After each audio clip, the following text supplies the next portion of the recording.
अध्यक्ष महोदय, एक सवाल आपके बड़े होते हैं, हम लोगों के छोटे कर दिए जाते हैं। मध्य प्रदेश में जो कानून व्यवस्था बिगड़ी है, इसका सबसे ज़्यादा असर गरीब और कमज़ोर लोगों पर पड़ता है। दबंगों के ऊपर इसका कोई असर नहीं पड़ता है। तो सरकार दबंगों का अगर पक्ष लेती है तो निश्चित रूप से लॉ एंड ऑर्डर खराब नहीं। और यही नहीं, अच्छी बातें कह सकते हैं, अपनी पीठ थपथपा सकते हैं। सारी बातों को खारिज कोर्ट ने कर दिया। पुलिस गुंडों का संगठित गिरोह है, यह हाई कोर्ट की टिप्पणी है। और ये पुलिस में रहने लायक नहीं है। इसे बर्दाश्त क्यों कर रहे हैं? बाहर का रास्ता दिखाओ। मुख्यमंत्री जी बात करने को उपलब्ध नहीं है, डीजीपी फोन नहीं उठाते हैं।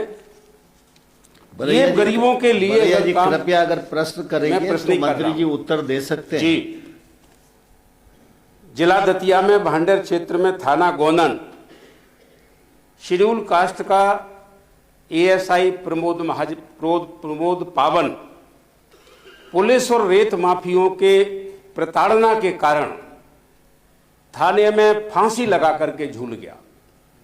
पूरा परिवार दुखी है। वीडियो है, सुसाइड नोट है। इसी प्रकार का थाना थ्रेड में शेड्यूल कास्ट के लोगों के साथ क्या व्यवहार हो रहा है, थाना धीरपुरा में क्या व्यवहार हो रहा है शेड्यूल कास्ट के ओबीसी के लोगों के साथ, थाना पंडोखर में तो हद हो गई है। शेड्यूल कास्ट और शेड्यूल ट्राइब के लोग और ओबीसी के लोगों को बुला बुला करके झूठे मुकदमे दर्ज करके महिलाओं के साथ अन्याय पुलिस खुद कर रही है। थाना मेहगांव अत्याचार की चाकी बन गया है। वहां के थाना प्रभारी डकैतों से कम नहीं। थाना रोन, उसमें तो ठेका ले लिया है, लूट का और रेत माफिया का अड्डा बन गया है। मैं इसलिए कहना चाहता हूं कि महिलाओं की इज्जत, कमजोर वर्गों की इज्जत, कमजोर वर्गों की तरफ से अगर कोई एफआईआर होती है तो उसको गिरफ्तार नहीं किया जाता है। और अगर कोई गिरफ्तार हो भी गया तो तत्काल जमानत दिलवा दी जाती है। एएसआई प्रमोद पावन जब फांसी पर झूला, वीडियो उपलब्ध हैं, सुसाइड नोट उपलब्ध हैं, उसके बाद भी आज 10वां दिन है, एफआईआर नहीं हुई है। और कह क्या रहे हैं कि जांच चल रही है। अगर ये आपके पक्ष का आदमी होता, दबंगों का आदमी होता, तो क्या बोलते? फिर कहते वो कि वो तो एफआईआर, फरियादी कहेगा तो हम तो एफआईआर काटेंगे। यहां फरियादी की बात और वहां के फरियादी की बात में दो तरह की बात है। क्या सरकार दुमुही बात करती है? क्या सरकार का नागरिकता दो तरह की दे रही है? अगर हम कहते हैं कि हमारा कोई गरीब आदमी थाने में प्रताड़ित हो रहा है तो उसके बारे में सरकार जांच करवा ले, सरकार खुद जाकर के प्रतिनिधि को भेज दे। अगर हम जो बात कह रहे हैं उसमें कोई भी बात छोटी से छोटी, अध्यक्ष महोदय, अगर गलत निकल जाए, मेरा पॉइंट ऑफ ऑर्डर अध्यक्ष महोदय। हाँ, पॉइंट ऑफ ऑर्डर का ध्यान रखेंगे अध्यक्ष महोदय। जी, ध्यान आकर्षण की सूचना है।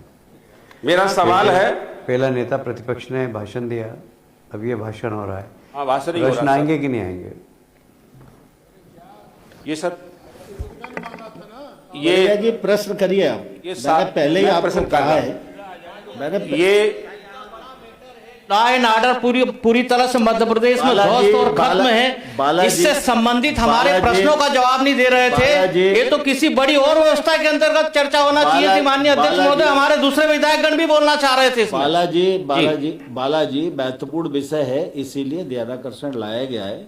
लेकिन ध्यानाकर्षण की नियम, प्रक्रिया, परंपरा है, उसकी तरफ संसदीय कार्य मंत्री ने ध्यान आकर्षित किया है, उसका पालन करना भी जरूरी है।